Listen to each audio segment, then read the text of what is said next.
Hello mga buyers! Heto na naman po tayo. Meron tayong bagong listing na napakaganda ng location. Malapit sa lahat. Ayan po. Katabi lang siya ng Ayala Mall, yung subdivision. At sa likod lang po siya ng Lourdes Church. Prime location po siya, walking distance lang siya sa mga major establishments ng Tagaytay, kaya napakaganda po. Location is very important. Yan po ay sa Tagaytay Country Homes 1. So yan po, dito po yung daanan papuntang village, papasok ng village, siguro mga 100 meters from the highway. Then yan po ang Ayala Mall, and sa kabila po ay yung Lourdes Church. So sa likod nun yung naka-locate ang subdivision. So ito po, papunta na po tayo sa entrance ng subdivision sa my guard house. Yan. Medyo ano lang po yan, malapit lang po sa highway. Yan po yung opisina ng homeowners. Ito po yan. Let's go. Ayan. Sa side na yan, pwedeng daan papunta din sa Ayala Mall. May maliit na daanan dyan. And this is the entrance going to the village. So, yan ang Tagaytay Country Homes 1.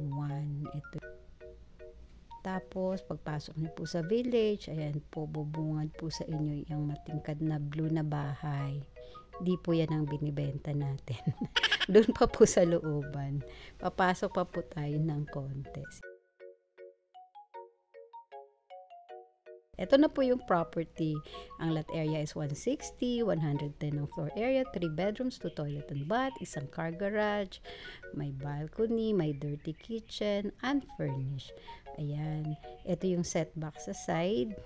Ganda naman kasi hindi siya sagad na sagad. Ito rin yung sa kabila. Kabila niyan is a park, kaya wala na pong magtatayo dyan. Yan po yung balcony sa master's bedroom. At dito po, pagpasok mo sa bahay, yan po ang bubungan sa inyo. Yan ang living area, tapos yung dining area, ayun, yung kitchen. Pahaba po yung ng bahay. So, di naman siya gaano kalaki, pero hindi naman gaano kaliit.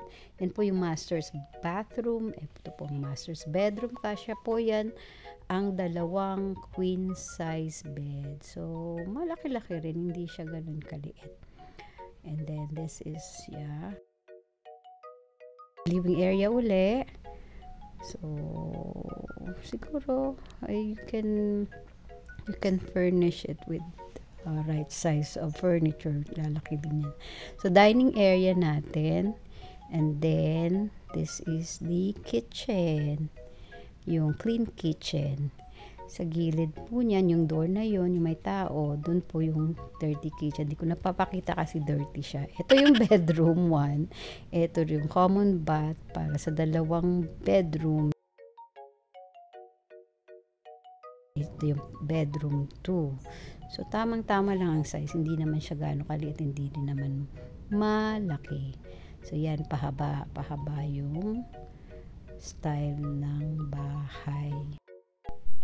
Ayan po. So, if you want to check this property, give me a call and we'll schedule the viewing. At saka sa price naman po, check the description below.